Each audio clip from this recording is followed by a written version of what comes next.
नमस्कार मंडळी. वांग्याची भाजी आपण घरात नेहमीच बनवतो, पण आजचं आपलं हे वांग खूप वेगळं, चविष्ट आणि तेवढंच स्पेशल आहे बरं का. कारण आज आपण वांगना पाण्यात न शिजवता गवती चहामध्ये वाफवून बनवतोय. एक म्हणतात 2 चपात्या भाकऱ्या खाल इतकं चवीला जबरदस्त बनतं हे वांग. एकदा नक्की करून बघा. चला तर मग वेळ न घालवता लगेचच रेसिपीला सुरुवात करूया. त्यासाठी इथं मी ना मस्त अशी ताजी ताजी 4 ते 5 वांगी घेतलेली आहेत. हे बघा. तर सर्वात अगोदर ही वांगी आपण ना चिरून घेऊयात. हे बघा, वांग आपल्याला असं 4 भागामध्ये चिरून घ्यायचंय. वांग आपलं चिरून झालं की आतमध्ये ना व्यवस्थित बघून घ्यायचंय. कधी कधी वांगी ना आतमध्ये किडकी असतात, त्यामुळे व्यवस्थित बघून घ्यायचंय. आपलं हे वांग चिरून झालं की लगेच आपण हे पाण्यामध्ये घालूया, म्हणजे हे काळं पडणार नाही. चला, इथे आपली वांगी चिरून झाली की थोड्या वेळासाठी आपण ही वांगी ना बाजूला ठेवून देऊया. त्यानंतर इथे मी ना छोटं मिक्सरचं भांडं घेतलेलं आहे. आता यामध्ये ना छोटी अर्धी वाटी सुक्या खोबऱ्याचे काप घालायचे. त्यानंतर 7 ते 8 लसूण पाकळ्या घालूया. अर्धा इंच आलं, 3 ते 4 हिरव्या मिरच्या, अर्धा चमचा धने घालायचे. सोबतच अर्धा चमचा यामध्ये आपण जिरे घालूया. आता यामध्ये ना आपल्याला मुठभर कोथिंबीर घालायची आहे आणि याच्या सगळ्याच आपल्याला जाडसर असं वाटण करून घ्यायचंय. चला, इकडे आपलं वाटण देखील बनवून तयार झालेलं आहे. हे बघा, इतकं जाडसर वाटण मी करून घेतलंय. आपण आता हे काढून घेऊया.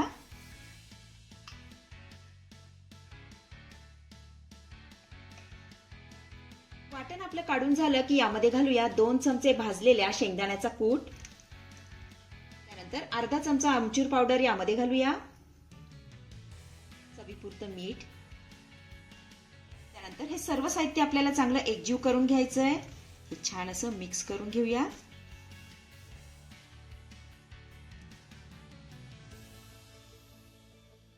तर इथे हे सर्व साहित्य मी चांगलं एकजीव करून घेतलेलं आहे.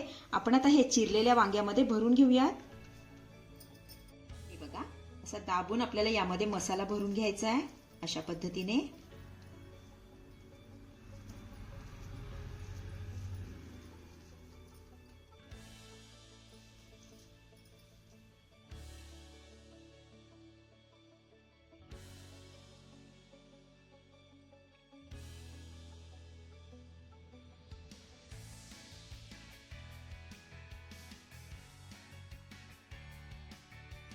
तर इथे मी ना सगळ्या वांग्यामध्ये मसाला भरून घेतलाय. आता ही वांगी ना मी वाफवून घेतेय. त्यासाठी गॅसवरती कढई ठेवलेली आहे. आता ह्या कढईमध्ये ना आपल्याला अशा पद्धतीने गवती चहा ठेवून घ्यायचा आहे. हे बघा.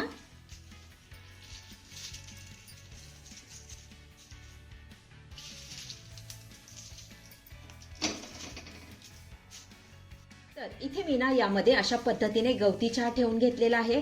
आता तुमच्याकडे गवती चहा नसेल ना तर काय करायचं, मेथीच्या भाजीचे देठ असतात किंवा कोथिंबीरीचे देठ असतात ना, ते ठेवून घेतले तरी सुद्धा चालेल. आता यामध्ये ना आपल्याला थोडंसं पाणी घालायचंय. आता यामध्ये ना छोटं ग्लास पाणी घालतेय. त्यानंतर ह्या गवती चहावरती आपल्याला अशा पद्धतीने वांगी ठेवून घ्यायची आहे.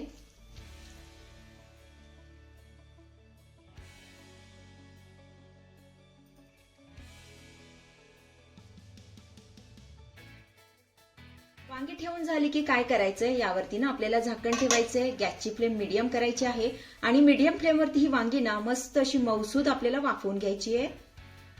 साधारण 7 ते 8 मिनिटांनंतर यावरचं आपण झाकण काढूया.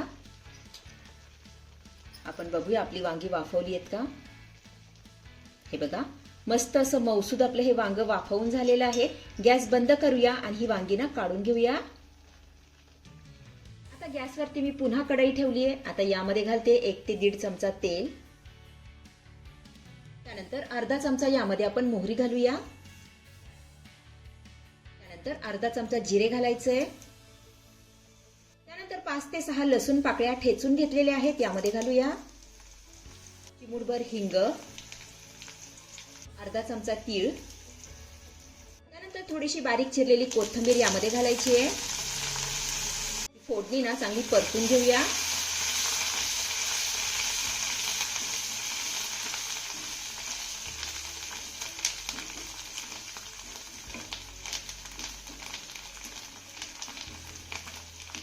चला, इथे आपली फोडणी चांगली परतून झाली की वाफवलेली वांगी आपल्याला यामध्ये घालायची आहे.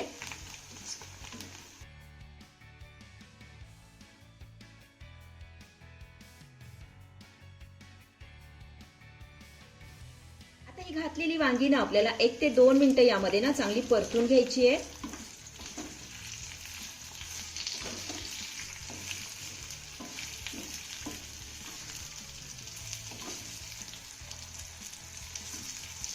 तर आपलं हे वांग ना फोडणीमध्ये चांगलं परतून झालेलं आहे.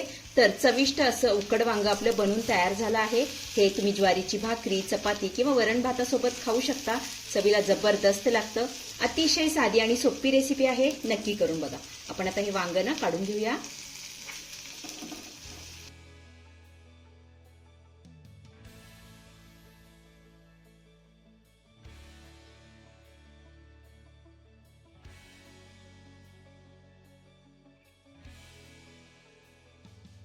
तर मंडळी, कशी वाटली आजची रेसिपी? आवडली आहे का तुम्हाला? आवडली असेल तर लाईक करा, शेअर करा, सबस्क्राईब करा आणि हो, शेजारीच असलेलं घंटीचं बटन दाबून ऑलवर क्लिक करा, जेणेकरून माझ्या येणाऱ्या नवीन नवीन रेसिपींचं नोटिफिकेशन सर्वात आधी तुम्हाला दिसेल. धन्यवाद.